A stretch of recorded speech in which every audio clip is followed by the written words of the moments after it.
ಎಲ್ಲರಿಗೂ ನಮಸ್ಕಾರ. Welcome back to my channel. ನಾನು ಶೋಭಾ. ಫ್ರೆಂಡ್ಸ್, ಇವತ್ತಿನ ಈ ವಿಡಿಯೋದಲ್ಲಿ ಒಂದು ಒಳ್ಳೆ ಬಿರಿಯಾನಿ ರೆಸಿಪಿನ ಶೇರ್ ಮಾಡ್ಕೊಳ್ತಾ ಇದ್ದೀನಿ. ಚಿಕನ್ ಬಿರಿಯಾನಿ ತುಂಬಾ ಚೆನ್ನಾಗಿ ಬಂದಿತ್ತು.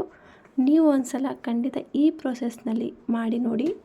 ಮನೆಯಲ್ಲಿ ಎಲ್ಲರೂ ಇಷ್ಟಪಟ್ಟು ತಿಂತಾರೆ. ಇನ್ನೊಂದು ಸಲ ಹೋಟೆಲಲ್ಲಿ ಬಿರಿಯಾನಿ ತಿನ್ನಬೇಕು ಅನಿಸೋದಿಲ್ಲ. ಮನೆಯಲ್ಲೇ ರುಚಿಯಾಗಿ ಮಾಡಿಕೊಂಡು ತಿಂತೀರಾ, ಅಷ್ಟು ಚೆನ್ನಾಗಿ ಬಂದಿತ್ತು.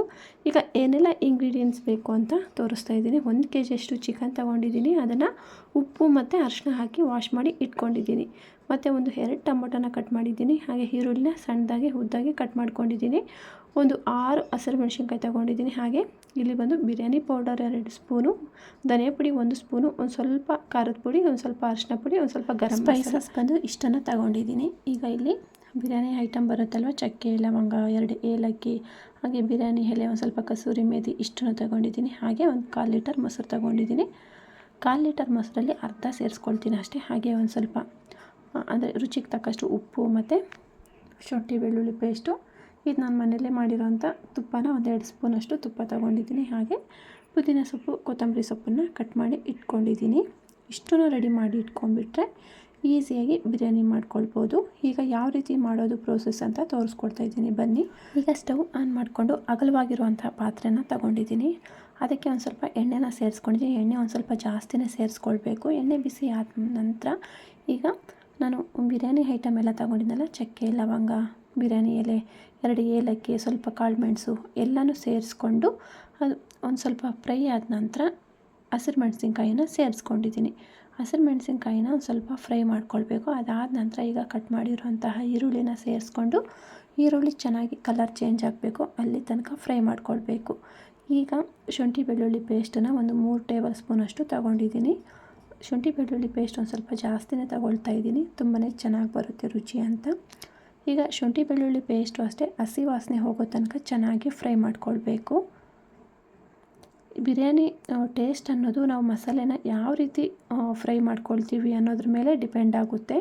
ಈಗ ಶುಂಠಿ ಬೆಳ್ಳುಳ್ಳಿ ಪೇಸ್ಟ್ ಎಲ್ಲ ಹಸಿ ವಾಸನೆ ಹೋಗಿದ ನಂತರ ಈಗ ನಾನು ವಾಶ್ ಮಾಡಿ ಇಟ್ಕೊಂಡಿದ್ನಲ್ಲ ಚಿಕನ್ ಸೇರಿಸ್ಕೊಂಡು ಈಗ ಒಂದು ಸಲ ಮಿಕ್ಸ್ ಮಾಡಿಕೊಂಡು, ಈಗ ರುಚಿಗೆ ಎಷ್ಟು ಬೇಕೋ ಅಷ್ಟು ನೋಡಿಕೊಂಡು ಉಪ್ಪನ್ನು ಸೇರಿಸ್ಕೊಂಡು ಈಗ ಇನ್ನೊಂದು ಸಲ ಚೆನ್ನಾಗಿ ಮಿಕ್ಸ್ ಮಾಡ್ಕೊಳ್ಬೇಕು.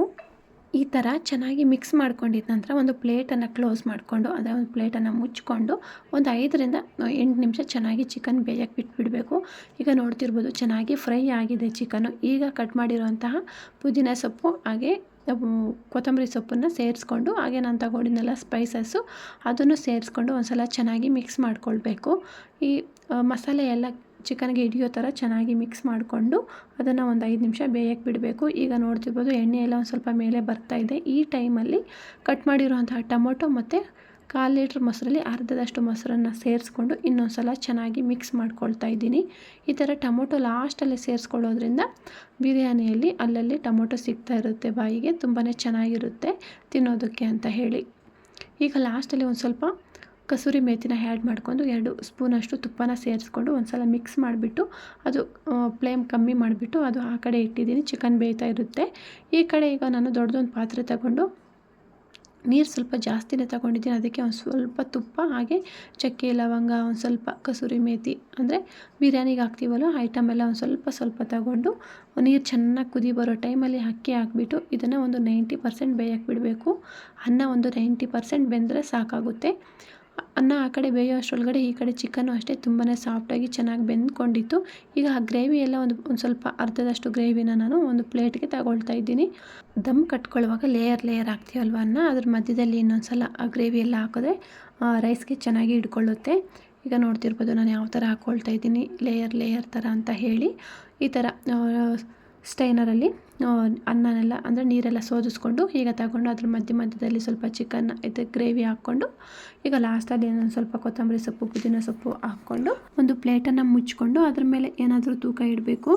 ನಾನು ನೀರನ್ನು ಸೋದಿಸ್ಕೊಂಡಿದ್ನಲ್ಲ, ಅಂದರೆ ಅನ್ನ ಮಾಡ್ಕೊಂಡಿರೋ ಗಂಜಿ ಅದನ್ನೇ ತೂಕಕ್ಕೆ ಇಟ್ಟಿದ್ದೆ. ಇಲ್ಲಾಂದರೆ ಬೇರೆ ಏನಾದರೂ ಇಟ್ಕೊಬೋದು. ಇಟ್ಬಿಟ್ಟು ಒಂದು 5 ನಿಮಿಷ ಬಿಟ್ಟು ಸಿಮ್ಮಲ್ಲಿ ಇಡಬೇಕು. ಸಿಮ್ಮಲ್ಲಿ ಇಟ್ಬಿಟ್ಟು ಒಂದು 5 ನಿಮಿಷ ಬಿಡಬೇಕು. ಅದಾದ ನಂತರ ಕೆಳಗಡೆ ಚಪಾತಿ ಮಾಡೋದು ತವ ಏನಾದರೂ ಇಟ್ಬಿಟ್ಟು ಆಮೇಲೆ ಇನ್ನೊಂದು 10 ನಿಮಿಷ ಸಿಮ್ಮಲ್ಲೇ ಇಡಬೇಕು.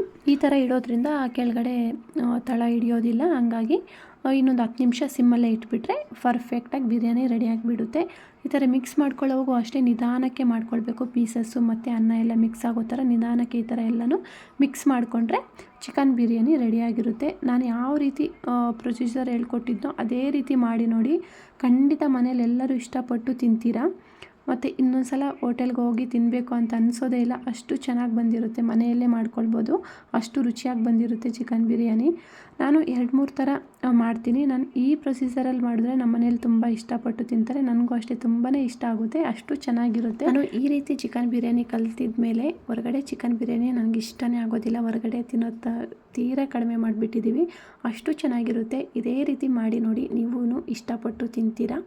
ಈ ಒಂದು ವಿಡಿಯೋ ನಿಮಗೆ ಇಷ್ಟ ಆಗಿದ್ದರೆ ಪ್ಲೀಸ್ ಲೈಕ್ ಮಾಡೋದನ್ನು ಮರಿಬೇಡಿ. ಹಾಗೆ ಇನ್ನೂ ಒಳ್ಳೆ ವಿಡಿಯೋಸ್ ಮಾಡೋಕ್ಕೆ ಟ್ರೈ ಮಾಡ್ತೀನಿ. ಸಬ್ಸ್ಕ್ರೈಬ್ ಮಾಡಿ, ಸಪೋರ್ಟ್ ಮಾಡಿ. Thank you.